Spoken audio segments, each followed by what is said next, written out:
हिंदुस्तान के एक गांव में 3 भाई रहते थे, जिनके पिता पहले ही फौत हो चुके थे और उनकी माँ भी बहुत ही बीमार थी, लेकिन वो फिर भी अपने बच्चों के साथ काम करवाया करती थी। एक दफ़ा जब वो ज़्यादा बीमार हुई, तो उन्होंने अपने बेटों को बुलाया कि अब मैं तो उठ भी नहीं सकती, तो अब तुम अपना काम खुद देखो। घर हमारा अपना है, लेकिन हमारे पास कुछ ज़मीन नहीं है।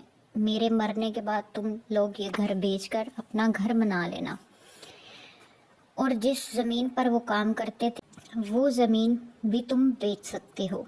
उसके तीनों बेटे बहुत हैरान होकर अपनी माँ की तरफ देखते हैं। उसकी माँ कहती है, हाँ मैं सही कह रही हूँ।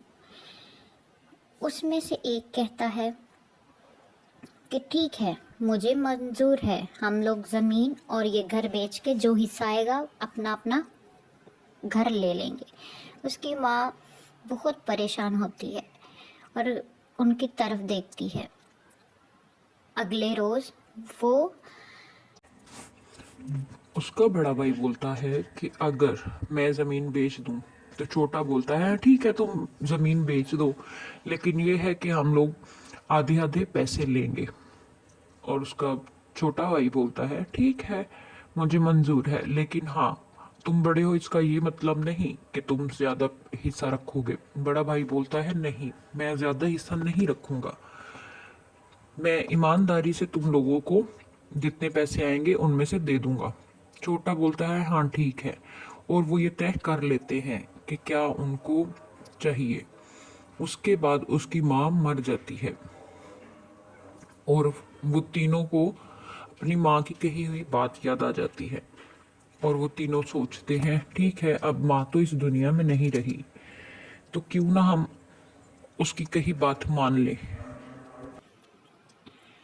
और उसका भाई बोलता है ठीक है, तो ठीक है, हम लोग ये मकान और वो जो ज़मीन का टुकड़ा है वो बेच देंगे।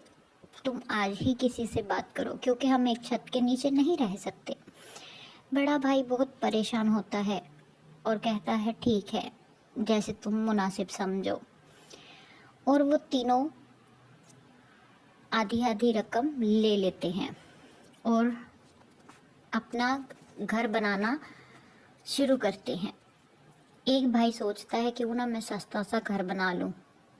उसके दिमाग में आता है मैं बाकी पैसे बचा लूँगा और वो ही मैं इस्तेमाल कर लूँगा, और वो ऐसा ही करता है। दूसरा भाई भी यही सोचता है कि क्यों ना मैं पैसे कुछ बचा लूँ, इतने ज़्यादा पैसे क्यों लगाऊंगा घर पे, आधे बच जाएंगे। तो मैं उन्हीं को इस्तेमाल कर लूंगा, घर का इतना खर्चा करने की ज़रूरत नहीं है। और वो ये सोचता है और आगे बढ़ता है और सोचता है ठीक है, मैं कुछ बाजार से जाकर लकड़ियां ले आता हूँ, और वो लकड़ियां लेने के लिए चला जाता है। वहाँ सुदागर को पैसे देता है और लकड़ियां खरीद लेता है।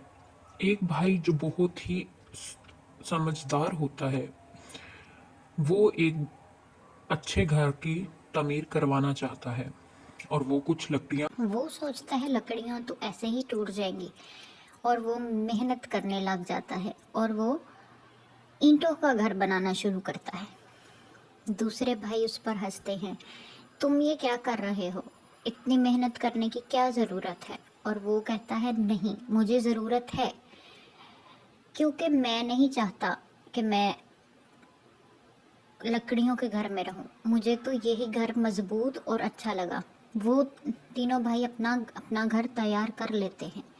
एक रात बहुत बुरा तूफान आता है और बहुत बारिश होती है।